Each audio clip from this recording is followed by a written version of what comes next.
Umiiyak ka? Bakit ka umiiyak? Umiiyak, man. Ano ba yan, Jay? Umiiyak ka. Nagawa natin to. Naging successful. Hindi pa, papunta pa Hindi lang pa. tayo. Nararamdaman ko siya, grabe kasi from day one, kasi alam, kaya nakikita niya yung progress eh. Kaya, Hindi alam kasi, niya na. naalala ko kasi sa kanya dati. Kaya yung natutulog tayo sa lapag. Tapos yung foam natin ganito lang kanipis. Tapos isang foam lang tayo, isang kumot, isang unan, share tayo. Tapos minsan, pinagbibigyan ko pero sarap ng, parang masarap na yung tulog mo. Dito na ako sa may sahig. Naalala mo yun? Ayaw mo kong papasukin. Sabi niya, paano tayo mabubuhay nito kung hindi mo papasukin? Sabi niya, sige mo na.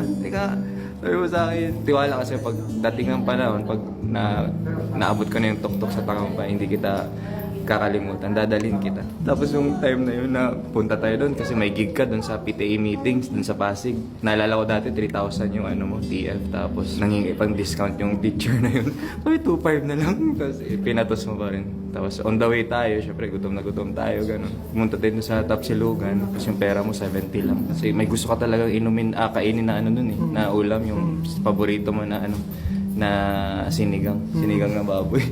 Tapos hindi natin mabili kasi 70 nga ulam lang yun, buong ulam. So sabi niya, sige pagbalik na natin after ng gig, balik tayo dito, kain tayo, tapos hingi ka ng sabaw para masobla yung cravings mo sa sinigang. Yeah. Sabi mo sa akin na pagbalik natin yung sinigang may laman na after ng gig.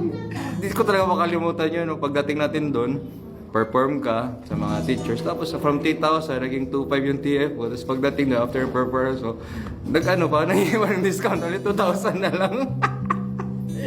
Pagbalik natin, ayun, bumalik tayo dun sa Tapsilugan eh. Tapos in-order na natin yung paborito mo na sinigang na may laman na.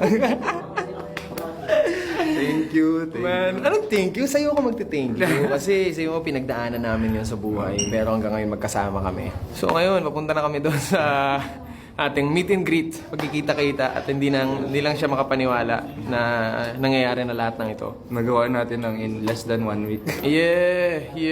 Grabe, kaya kasi sinasabi ko sa inyo, si Jelly lang bahala. Kasi siya nag-idea nito eh.